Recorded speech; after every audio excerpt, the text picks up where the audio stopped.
I want to talk more about foreshadows and how perfect symmetry aligns up with Jesus and the parables. In the story of the prodigal son, Cronus is the father, according to my theory, and Loki, Hermes Pan, is the son that gets rid of his inheritance by because he was a fertility sex god. It was all about women, sex, and it was all about getting rid of it. And it was all symbolic, like prostitutes, and it was all symbolic of that.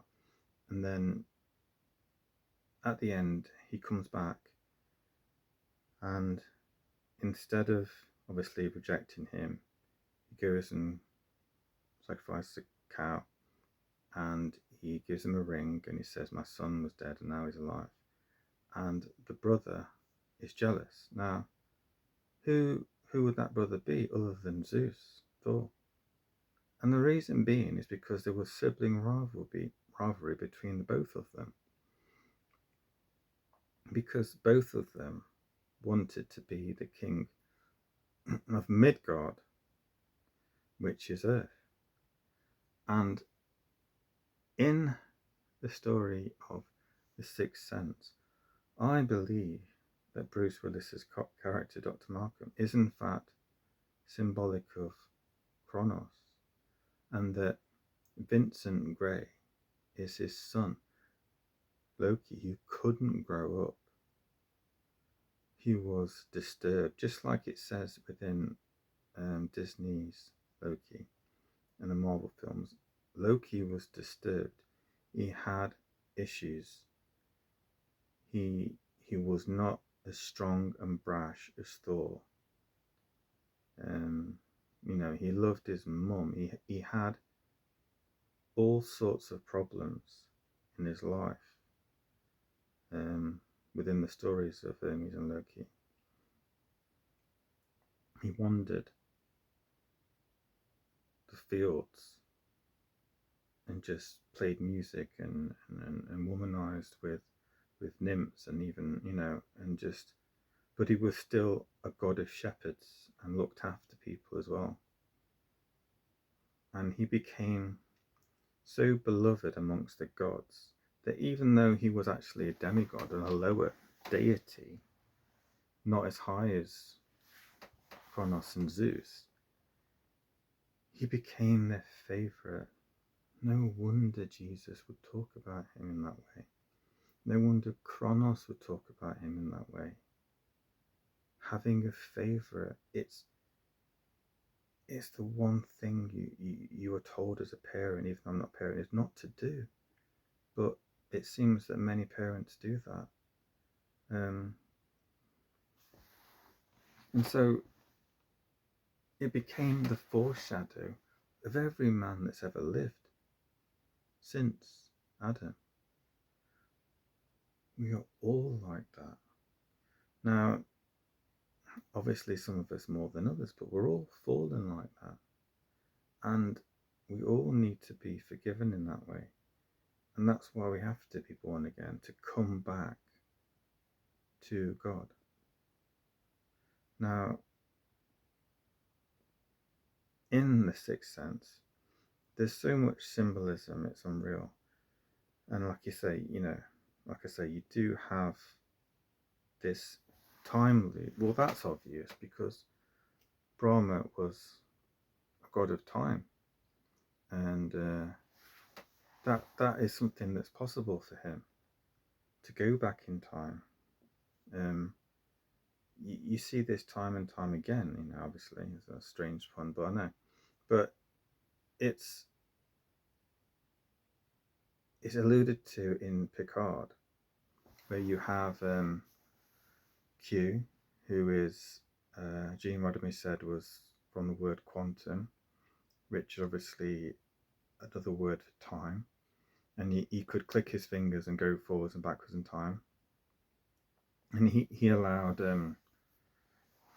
at the end Picard to see why he did all the time he was doing these things with him being a fallen angel.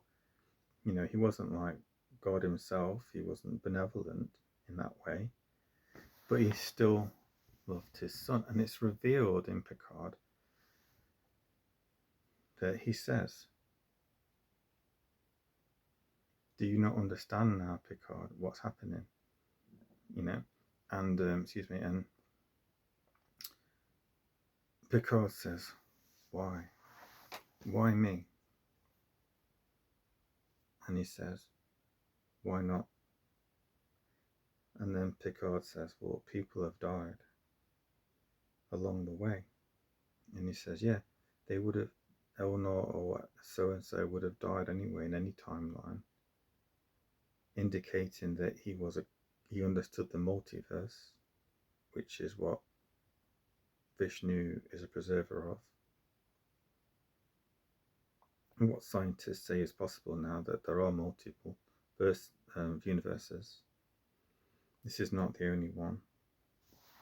And they're all simultaneously stacked upon one another.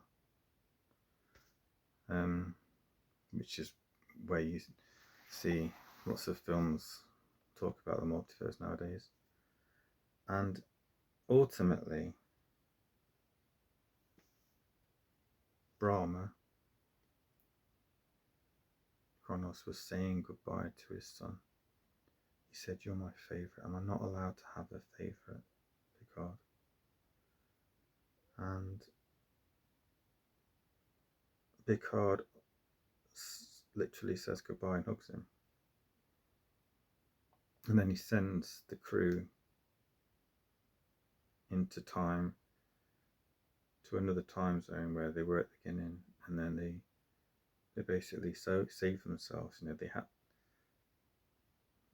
they had to have gone on this journey. Also, everyone could learn their lessons, yes. Ultimately, so Picard would allow himself to love, because that's alluded to in Disney. Loki never loved anyone, really, truly.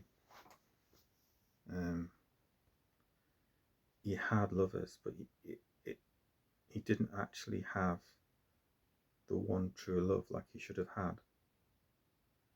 And he attempts, in The Sixth Sense, Dr. Malcolm attempts to put it right. And he meets Vincent Gray, who killed Dr. Malcolm, and then he killed himself. You know, that's not a literal sense, but in that Loki didn't kill himself, but in Ragnarok it was Loki who triggered the death of the gods, including his adopted father Kronos. And ultimately that brought his demise.